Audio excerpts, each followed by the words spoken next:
our special guest. He is a fellow podcast host too, and the name of the podcast, The Problem with no other than Mr. Luis Ewing. Yes, sir. Well, thank you for having me. I'm excited to be here. Welcome to Book 101, Mr. Yes, sir. Luis. And can you please introduce more about yourself? Yes, sir. So I am Luis Ewing. I am currently a band director, so teacher in Oklahoma, in the Oklahoma City area, and I teach band mainly. And I was a United States Marine Corps veteran. I'm a veteran, and in that I've been teaching for 5 years now, technically over 5 years. So I bring a little bit of expertise on that area. I get a lot of involved with education advocacy, and the other thing is with my podcast is that I dive into not just education misconceptions, but other misconceptions. For example, in America, we tell certain things and we think they're truth, and I dig in more into it, and I said, no, that's not true. It's just a myth. It's a myth indeed, Mr. Lewis Ewing. Thank you so much for sharing your knowledge and wisdom to the world through podcasting. And today, let's talk about blame game, divide and conquer in modern America. Mhm. How far back does the divide and conquer strategy go in American politics, and what modern tactics make it especially potent today?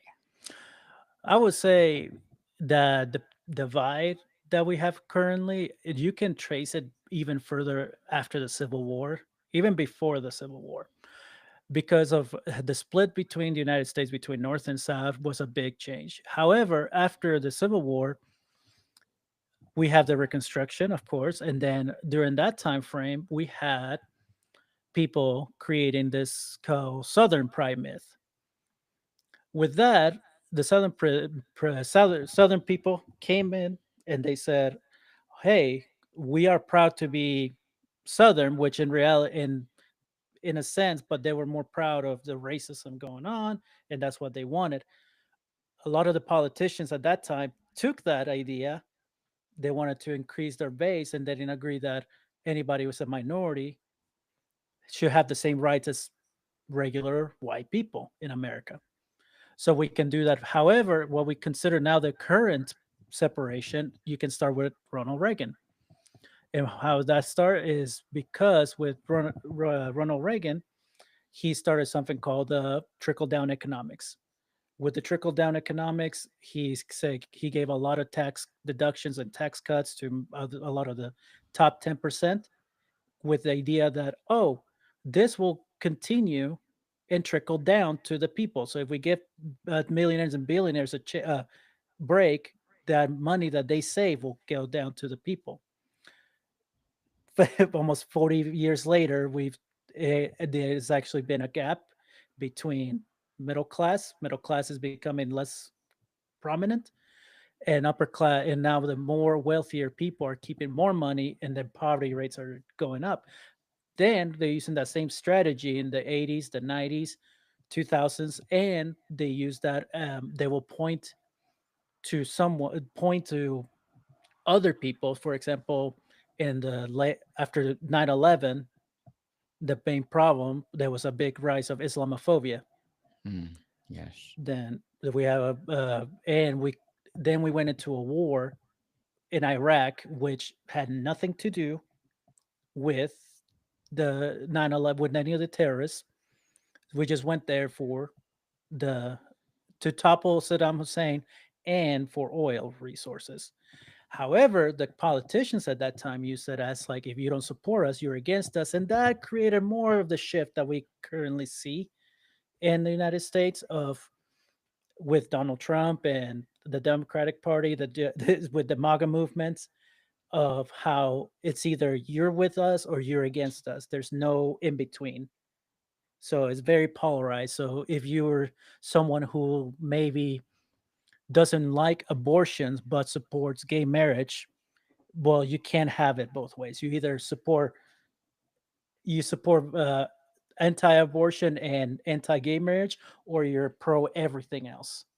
So now, politicians still use that to this day, this idea to create theater in Congress to keep us, was I would say, distracted from the real issue. Is that the real enemy is really not the people, but it's the ones in charge trying to play puppet games with us. So that's pretty much what. Puppet games, indeed. Why are marginalized groups consistently scapegoated instead of a systems or institutions? What makes these emotionally effective? Do you mean like why they're like I think the scapegoats, you think? Yes, the immigrants, the welfare recipients, or the elites. Why they are the scapegoats? I The easiest answer is because it's the fear of the other. Many, and that goes back, it's just inherited racism Yes. in the United States or many other countries. Yes, the human beings do have like inherent biases. And what I mean, it's like some people grow up, or grow up thinking that certain things they should fear. But why is it easy to the marginalized groups as the scapegoat is because it's the easy way out. That's number one. And two, when you, as a Congress, not you personally, but you as a white Republican or something like that, blames the problems of the country to an immigrant or someone who doesn't look like you, and then you blame that on them, then you can build a base around it, and then you don't make it a very simplistic, simple message of hatred. um, and that goes back to way more in history. So it's more about like keep it that making a very simple, aggressive, that people who are in poverty, they will believe that stuff. When in reality, the message is people in with power are actually keeping more of that money, and it's a more complex situation than just blaming someone. It's just like we're humans. We just like an easy way out. We like the not the we like the path of least resistance, and blaming an immigrant or minority for the problems of the country is the path of least resistance, and it creates more issues in the long term. Let's talk about the mechanisms of division. How are terms like woke, socialism, or takers deliberately weaponize the trigger tribal anger and obscure policy impacts? Yeah, the language is very, very important too. When you take certain words and use it constantly as an insult, that is into, like you say, like woke, or uh, if you're a liberal, you hear libtar, which is the other one, and with all that stuff, the way to do that is just because name calling is something that we've done since grade school, and by that, people love to use name calling for any issue to, because they don't want to hear someone point of view that might be valid or they're right. If something happens, they just say, oh, you just woke and ignorant. So the messaging of using words makes it easier for people to not listen, to not change their ways of thinking. That's pretty much what it is, and the messaging is important. So I think that's pretty much what it. It's hard though, because words have changed meaning throughout the time. Like woke is considered nowadays as an insult, even though woke back in the 60s and 70s meant it was used in the civil rights as someone who is more progressive, or progressive thinking. Mm, That's what yes. they. So, but same thing with like we use the white woman who always yells is called a Karen. We feel bad for all the ladies who are named Karen. Now they have to live through that. So yeah. So, Mr. Luis, how do politicians perpetuate the false idea that progress for one group must come to another group's expense? That's a good one. How do they?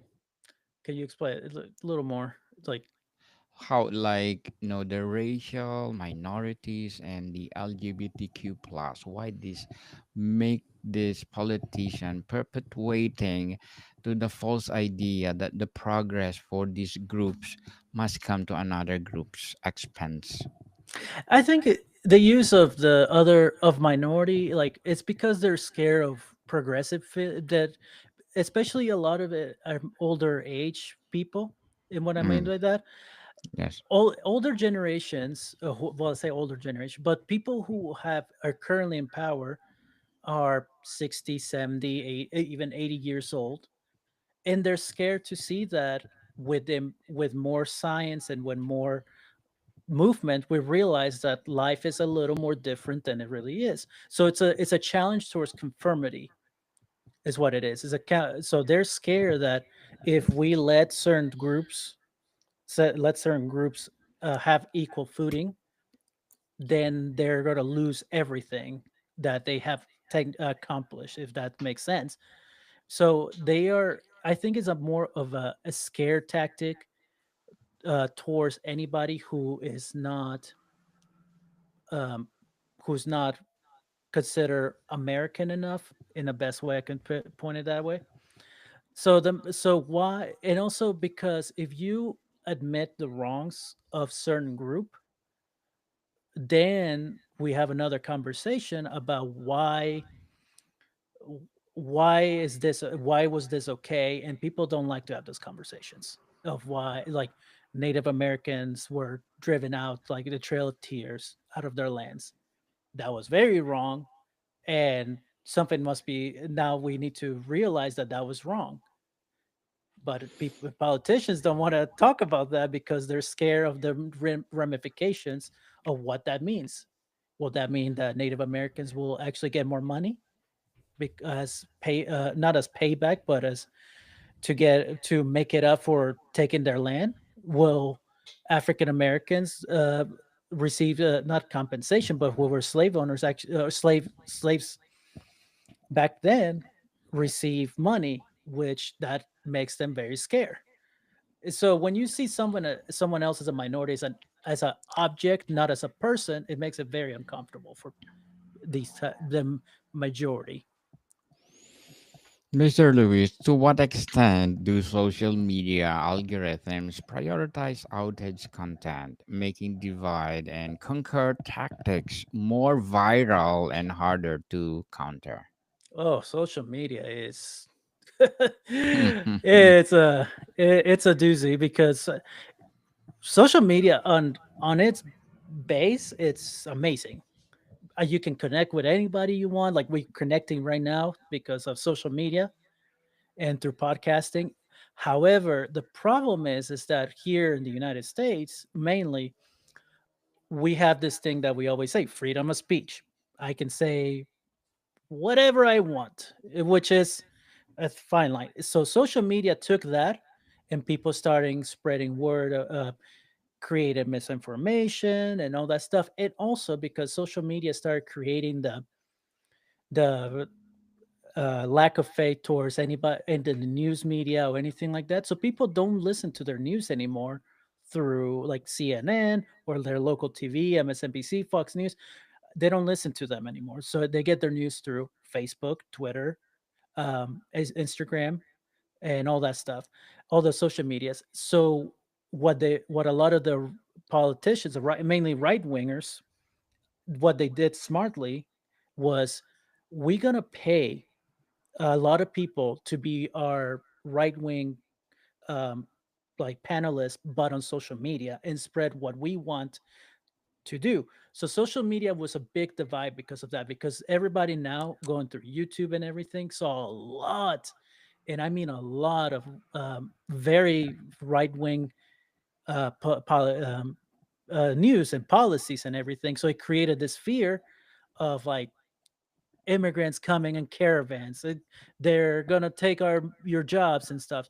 So social media has been a big problem. While other countries do not, they have a laws underneath there for them. Like for example, Canada, you cannot share news on Facebook in Canada, which Definitely. is which it has created a more, I wouldn't say like it really lowers the extremism, because probably there still is, but it stops the spread of false information, and or maybe like AI pictures of certain politician and certain things which is not true, or false things to create division, more division that way. So yeah, social media, it's a big, it like, it's good when it was supposed to be, but now it's like, if there needs to be some form of, like, not saying like the government get involved, but like harsher rules and guidelines on certain things. Like if you're not going to get fact checked on certain things, then your video should not be there. There's a difference between opinion and trying to misinform your audience on purpose. Very well said, Mr. Luis. Beautifully articulated. And as a podcast host, what are your short term and long term goals? My short-term goals are mainly to spread my voice of what's going on. I focus a lot on, first, I nationally and policy and education wise, but I really focus in the Midwest area, like Oklahoma, Texas, and my goal is to spread the word to other people in my area to come in and share their voice, so we can have a more advocate for education. Because right now, teachers in Oklahoma, in Texas, and well, pretty much Texas, Oklahoma, Florida, Missouri, all these places are struggling. But my long term goal is to hopefully make this into a movement. And by a movement, it like have town halls, have people come in and become one of those reliable podcasts to have political figures, or and become an advocate for more progressive thinking. Good luck to your goals, Mr. Luis, and looking forward for more success. Thank you. And what would be your piece of advice for those people out there want to be a podcast host like you? My biggest advice is always having a plan, always, and but just be strong with your message. Don't let anybody else tell you that you're wrong because you're doing it. If you believe in it, you'll be fine. Yes. People don't care people what say about you. If you have the passion of podcasting, go and share your wisdom and knowledge to the world, just like Mr. Louis. Yes, And sir. can you please recommend a book that or books that influence your journey? Yeah, so I have it right here. I'm gonna go show it to everybody.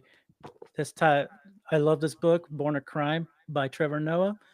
It deals with a lot of what happens born and raised in South Africa, as a mix of between being born by a black mom and a white dad, and dealing with South Africa doing apartheid. And I related a lot because I am both. My dad is white, my mom is Colombian, and when I immigrated to the United States, I had to, I related a lot to what happened in that book, with like the racism, with being profile, or sometimes being considered not uh, like Latino enough because Yes. my skin is a little lighter than most. So I recommend it. It's funny. But it makes you really consider what more of the world, what's going on, and not just your little bubble. Thank you for that recommended book, Mr. Louise. And Thank you. how can individuals recognize when they are being manipulated into blaming the other instead of systemic forces? How to identify is very simple. One, you can use your good trusted Google source. but also double check where's it coming from and who's the author or the person speaking. There are a lot of sources out there like Snopes that will fact check these people, but also double check the messaging on certain words. There are certain keywords that politicians will use to attack the other. For example, I'll make it quick before we get done. Um, for example, for anybody who is not in the country here documented, they call them illegals or invaders. That's aggressive. But if we talk about anybody who's a white Republican, they call them fascists, Nazis, all that stuff. So those key words will show you that they are the manipulation. So if it's very aggressive, the messaging, there's a message behind it of hatred. Definitely. And Mr. Luis, before we wrap up our discussion for today or tonight, I'm inviting you to please do listen to my other podcast, people. My other podcast, because my abstract essay is already in fifth season, abstract poetry in second season, and my book 101 review in fifth season too. Comedy 101 in second season, and my food 101 in fifth season as well. Geography 101 in fourth season, and my baby podcast, Law 101 and Mental Health 101.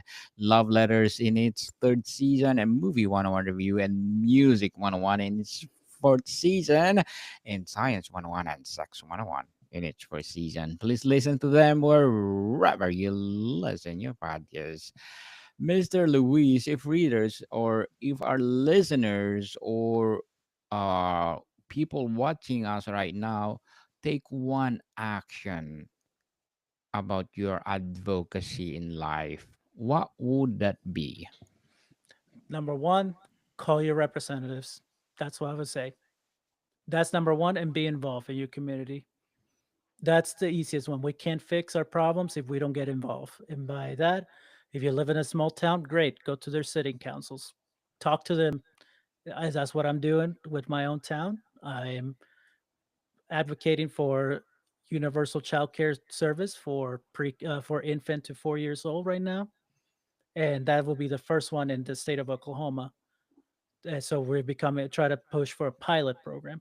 So what I would say with the audience, it's easy to call your Congress people, advocate for what you believe in, and then get involved with your local politics because your local politics have a more effect on what you do on a day-to-day life than what certain people in Washington D.C. are doing. Mr. Louise Ewing, thank you so much for sharing your knowledge and wisdom to the world, Thank you hoping so for much. more and more empowering advocacy to come. So, can you please invite our listeners to support your podcast, your advocacy, or any projects that you are doing right now? Yes, I invite everybody to come by, listen to the problem with. We have episodes Monday, Wednesday, Friday, and Saturday. If you like long episodes, Saturday's your best. Other projects, we are more advocating to a 5calls.org, which is a advocacy for calling your Congress. But other things, I will please any support to the National Association for Music Educators, please donate to them because as a music educator, we are struggling and we need more push for you. That way, more music educators can be supported in the schools and in the country. Yes, people, let's support Mr. Louis Ewing because if you support him more and more and more, for sure, episodes of the podcast itself, more and more empowering advocacy to come, and more empowering knowledge to come. So, Mr. Louis, thank you so much for your time. Thank you so much for having me. More to come, people. See you soon.